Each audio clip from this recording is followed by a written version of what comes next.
Hello, हाय. आज उशीर झालाय. जरा तब्येत बरोबर नाहीये त्यामुळे. पण सगळ्यांच्या खूप साऱ्या कमेंट आल्या म्हणून भाग टाकणं खूप गरजेचं होतं. पण एकदम स्लो टाकला आहे. मला घशाला प्रॉब्लेम झालाय. मला बोलायला येईना व्यवस्थित. सर्वांना नमस्कार. रॉयल शेतकरी भाग 118. आता डॉक्टर पल्लवी रोहितला म्हणाली, नाही हो, तुम्ही असं काही करणार नाही. आणि लाजत त्याने तिच्या मांडीवर ठेवला हात सोडवण्याचा प्रयत्न करू लागली. तो थोडा थांबला. तिच्या डोळ्यात डोळे घालून मिश्किलपणे हसत म्हणाला, अगं मी काय करणार होतो? मी तर फक्त तुझ्या गुडघ्यावर बसल्या तो डास मारत होतो. पण तू डायरेक्ट डायलॉग मारायला लागलीस ग. काय चाललंय तुझ्या डोक्यात? ती एकदम गपगार झाली. तिचा चेहरा लाजेने लाल झाला होता. ती म्हणाली, की मला वाटलं तुम्ही, असं ती अडखळत बोलली. तो म्हणाला, तुला काय वाटलं की मी तुला काही करेल का बेबी? तिच्या आता तोंडून ती तोंड फुगून म्हणाली, हो, फिल्म मध्ये तर असंच होतं ना, तुम्ही हिरो सारखे रोमॅन्टिक वागाल असं मला वाटलं. पण तुम्ही तर पेस्ट कंट्रोल निघालात. डॉक्टर तर वाटतच नाही. तसं तो हसून पुन्हा तिला जवळ ओढत म्हणाला, बरं बाबा, सॉरी. आता डास मेलाय तर मूळ विषयाकडे जाऊया का? की पुन्हा एकदा डासाच्या आत मला शांती द्यायची आहे, वाट बघूया. आणि ती उठली. तिनं हसून त्याच्या खांद्यावर डोकं ठेवलं आणि म्हणाली, तुम्ही ना खरंच कधी सुधारणार नाही. पण ठीक आहे, आजची ही तुमची कॉमेडी मला खूप आवडली. दोघेही खळखळून हसले. आता वातावरणात तो रोमॅन्टिक तणाव एक गोड हास्यात बदलला होता. त्याने पुन्हा तिच्या त्या शॉर्ट ड्रेसच्या ड्रिपचा बंद खांद्यावरून खाली घेण्यासाठी हात घातला आणि तिनं त्याच्या हातावर फटका मारत म्हणली, अहो डॉक्टर रोहित, काय चाललंय नेमकं तुमचं आज? सकाळी पण तेच, आता पण तेच. आता त्याने तिच्या खांद्यावरचे केस बाजूला सावरत तिच्या समोरचा गळा उघडा करत म्हणला, काय करू बेबी, तुला असं आज पहिल्यांदा बघितले ना, मग काय काय होते तुला काय माहितीये मला? तशी ती म्हणली, अहो तुम्ही काय पागल झालाय का? आज याआधी असं करत नव्हता. किती वर्ष झाली आपण सोबत होतो तर. आणि आता त्याने तिला तशीच उशीवर टेकवत म्हणला, आता काय करू तूच सांग ना मला. तुझ्या मनावर आणि स्वभावावर प्रेम करत होतो मी, पण आज पहिल्यांदाच तुझ्या शरीरावर प्रेम करावं वाटतंय. पण ती म्हणाली, पण काय, का वाटतंय ते? तो आता तिच्या डोळ्यात डोळे घालून बोलत म्हणाला, तू तर बेहंजी टाईप बनून यायची ना. तो तिच्या डोळ्यात डोळे घालून म्हणाला, तू तर भेंजी सारखी बनून यायचीस. आणि हे तुझं हॉट फिगर कधी मी बघितलंच नाही. जर तू याआधीच या काही वर्षांपूर्वी अशी आली असतीस ना समोर, तर तेव्हाच माझ्या आजारांवरची डॉक्टर बनवली असती तुला. आणि तिनं त्याच्या गळ्यात हात टाकून परत स्वतःच्या खाली त्याला घेऊन एक भुवई उंचवून घेत म्हणाले, ओ रिअली? पण बेबी, त्या दिवशी का म्हणाला होता मग तुम्ही लग्न करायचं आहे? इतके वर्ष म्हणाल नाही आणि अचानक? तो म्हणला तसंच, असंच म्हणालो. आणि आता तो कधी खाली, ती कधी वर, कधी ती खाली, कधी तो वर, असंच चालू होतं दोघांचं. तो तसंच तिला तशीच फिरवत स्वतःच्या खाली घेत म्हणला, काय आहे ना बेबी, तू साडीत एकदम फुलझडी दिसतेस. आणि आता तर यामध्ये, असं म्हणून त्याने सगळ्या अंगावर हात फिरवला आणि म्हणाला, फटाका, असं म्हणून डोळा मारला. तशी ती म्हणाली, शी, बेशरम, काही पण काय बोलता हो? तो म्हणाला, अगं खरंच. म्हणून तर त्याने हळूच तिला आणखीन जवळ घेतलं. आणि आता जरा श्वास रोखून म्हणाली, हे बघा डॉक्टर रोहित, तुम्ही तुमच्या लिमिट्स क्रॉस करताय हा. मी मॉम डॅडला फोन करून सांगेन हा की तुम्ही मला इथे येऊन त्रास देताय म्हणून. तो म्हणला, हो का, थांबा मीच फोन लावतो. असं म्हणून त्याने फोन काढण्यासाठी हात त्याच्या पॅन्टच्या पॉकेटमध्ये घातला. तर तो हात आता तिच्या अशा जागी स्पर्श झाला की ती खूप लाजली आणि चुरचूर झाली. आणि हे त्याला पण कळलं. तसे दोघे पण गप्प झाले. तो बाजूला झाला आणि स्वतःचा शर्ट पॅन्ट ठीक करत म्हणाला, सॉरी, ते चुकून झालं. आणि तिनं आता कशाचीही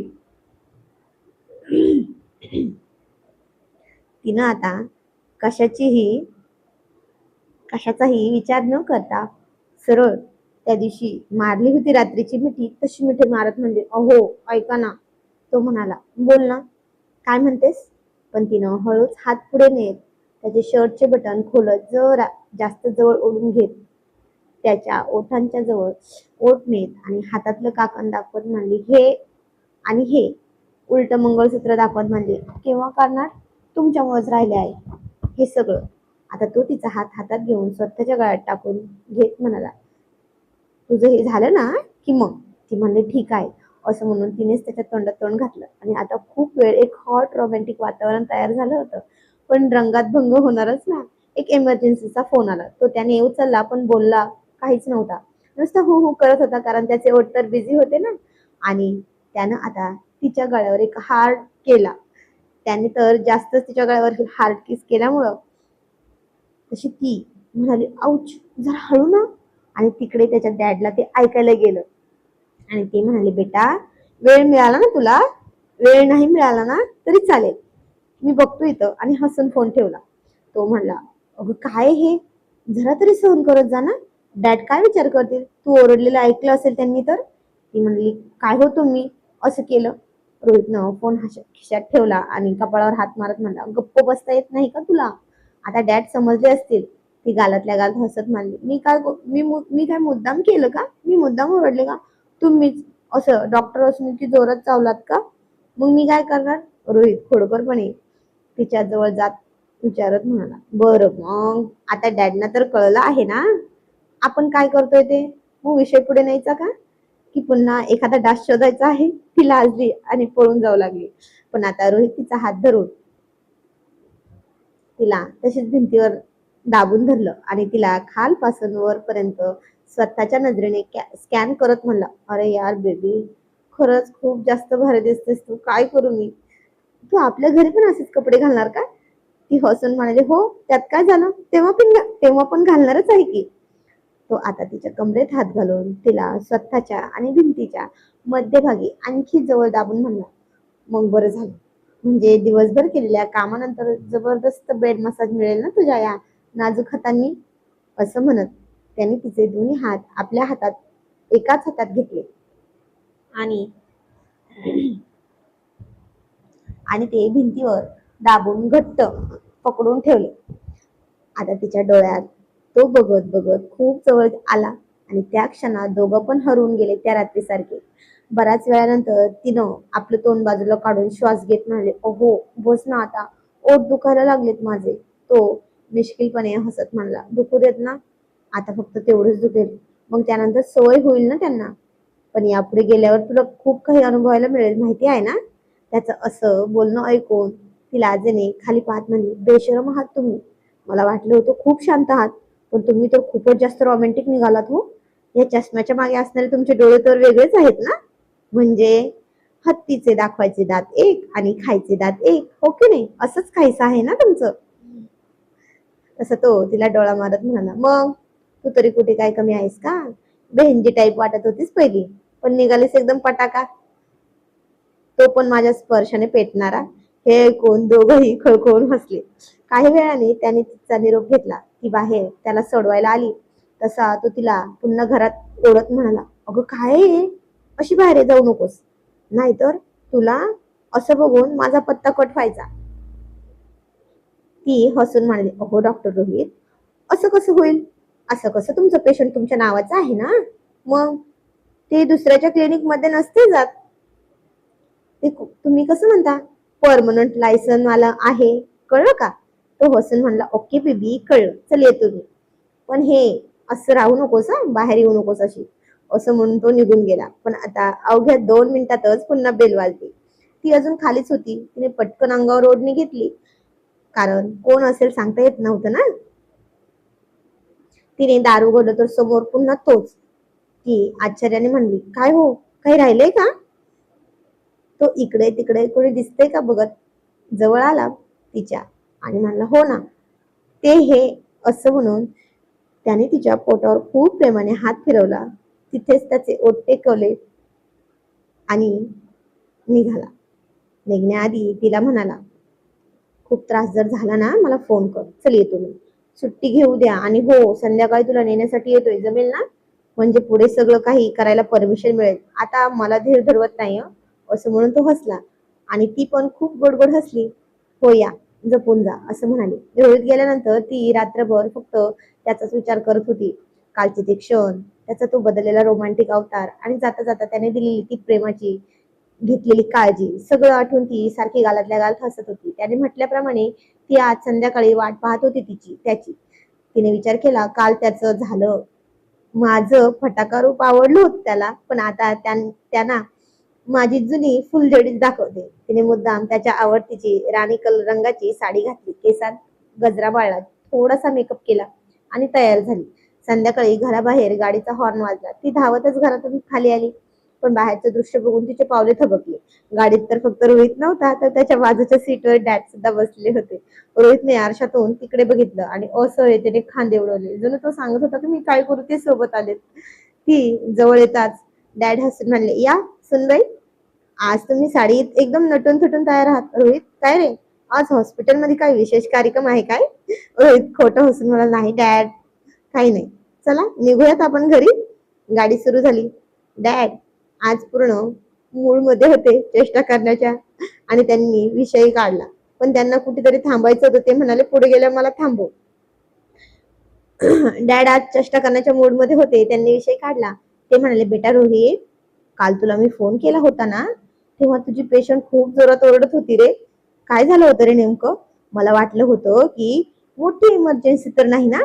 हे ऐकताच रोहितने स्टेअरिंग वरचा हात थरथरला. तिने लाजेने आपला चेहरा खिडकीतून बाहेर वळवला. रोहित अडकळत म्हणला, ते डॅड पेशंटला इंजेक्शन दिलं होतं ना, म्हणून ती थोडी ओरडली. आणि डॅड मिश्किलपणे हसत म्हणले, हो का, पण आवाज तर ओळखीचा वाटत होता. आणि बेटा, इंजेक्शन जरा जपून देत जा, उगाच पेशंटला आऊच म्हणायची पाळी नको यायला. आता मात्र दोघांचीही बोलती बंद झाली. रोहितनं आरशातून तिच्याकडे बघितलं, तर ती डोळ्यांनीच त्याला बघितलं ना, आता भोगा, असा इशारा करत होती. काही वेळाने रोहितने गाडी घराच्या रस्त्यावर न वळवता शहराबाहेरच्या एका हायवेवर छान रेस्टॉरंट मध्ये वळवली. डॅड अचानक खाली उतरले.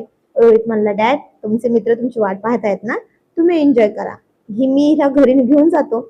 डॅड उतरताना रोहितच्या कानात फुटफुटले, जा बेटा, काल कालची जी इमर्जन्सी आहे ना, ती आज पूर्ण करा, नीट पूर्ण करा, आणि फोन लाऊडस्पीकरवर नसेल याची काळजी घे. डॅड हसून निघून गेले. आता रोहितने सुटकेचा निश्वास टाकला. आता गाडीत दोघेच होते. रोहितने एका ठिकाणी, शांत ठिकाणी गाडी उभा केली. त्याने तिच्याकडे बघितलं. ती अजूनही लाजेने चुरचूर झाली होती. तो तिला म्हणाला, पुढे ये, आणि तो तिच्या जवळ सरकला. तिचा हात हातात घेत म्हणाला, सॉरी ना बेबी. ते डॅड मध्येच टपकले ना. ती म्हणाली, तुम्ही असे का म्हणताय, त्यांना तरी कोण आहे, आपल्याशिवाय ते खूप चांगले आहेत. तो म्हणाला, बापरे, तू तर त्यांच्या टीम मध्ये आहे का? ती म्हणाली, हो. ती हसली. तो म्हणला, ओके बेबी, पण आज तू ना खरोखरच माझी तीच फुलझडी वाटतेस, जी बघून मी पहिल्यांदा तुझ्या प्रेमात पडलो होतो. तिनं त्याच्या खांद्यावर डोकं ठेवलं आणि म्हणाली, तुम्ही ना डॅड समोर माझी किती फजिती केलीस, आता घरी गेल्यावर त्यांच्याकडे कसं बघू? रोहितनं तिचा चेहरा आपल्या हातात घेतला आणि तिच्या कपाळावर किस करत म्हणला, त्याचं टेन्शन तू घेऊ नकोस ग, डॅड पण आपल्याच टीम मध्ये आहेत. आता डॅड पण आपल्या टीम मध्ये आहेत, आणि काल जे राहिले ना, त्याने तेच पूर्ण करू. आणि त्याने तिच्या हळूच कमरेवर हात ठेवला आणि तिला आपल्या जवळ ओढलं. ते आता पूर्ण करायला कुणीही अडवं येणार नाही आपल्याला, असं म्हणाला. तिने त्याच्या शर्टच्या बटनाशी खेळत विचारलं, मग आज काय प्लॅन आहे का डॉक्टर रोहित? रोहित तिच्या ओठांच्या जवळ जात म्हणाला, आज कोणतंही इंजेक्शन नाही, फक्त डोस असणार आहे, तो पण प्रेमाचा. आणि पुन्हा एकदा त्या शांत वातावरणात दोघांचाही श्वासांचा आवाज घुमू लागला. जरा वेळाने ती लांब होत म्हणाली, अहो बस ना आता, किती कराल हो? तो म्हणाला, मन भरेपर्यंत. ती म्हणाली, हो का, आणि मग ते कधी भरेल तुमचं मन? तो म्हणाला, कधीच नाही. ती म्हणाली, शी, बेशरम आहात तुम्ही, पण चला ना आता घरी. तो म्हणाला, अगं किती घाई आहे, 2 दिवस सुट्टी आहे ना आता. ती घरी गेल्यावर तू तिकडं आणि मी इकडं, पटतं का तुला? ती म्हणली, हो ना पटतंय, पण हे करायचं आहे आधी, मग बाकीचं. तो म्हणाला, मग ठीक आहे, मॉमला फोन करून तयारी करायला सांगतो हळद उतरवण्याची. असं म्हणून फोन केला त्याने. आता तो किती खटाळपणा करणार हे नक्की होतं. फोन घेतला तसं तो मॉमला म्हणाला, फोन घेतला मॉमने पण. त्या म्हणाला, येस बेबी, काय झालं? तो म्हणाला, मॉम, माझ्या हातातलं काढायचं आहे. काढणं काढायचं, पण कधी? अगं सर्जरी करताना खूप प्रॉब्लेम येतो ना, आता डायरेक्ट म्हणता येत नव्हतं ना, म्हणून. त्या म्हणल्या, बेटा पल्लवी नाही ना आली अजून. तो म्हणला, मी जाऊ का तिला आणायला मॉम? आता हा किती नाटकी होता बघा, जवळ असून पण ती जवळ होती तरी म्हणत होता जवळ आणायला जाऊ का मग. त्या म्हणाल्या हो जा घेऊन ये, पण तिला खडूस सारखं करू नकोस. त्या दिवशी किती चेहरा उतरला होता बेटा तिचा. मला डॅडने सांगितलं तू काय केलंस. तशी त्यानं जीभ चावली आणि म्हणलं सॉरी मॉम, आता नाही हा. तिला बोलत नाही ठीक आहे. त्या म्हणाल्या ओके माय स्वीट बेबी बाय आणि फोन ठेवला. तिला म्हणाला काय ग, खूपच जादू केलीस माझ्या मॉम डॅडवर. ती म्हणाली हो का, त्यांच्यावरच चालते का जादू माझी, तुमच्यावर नाही. तो म्हणाला ते नंतर ठरवेल ना, चल. असं म्हणून तिला पुन्हा स्वतःच्या जवळ घेतलं आणि गाडी चालवत घरी निघाले.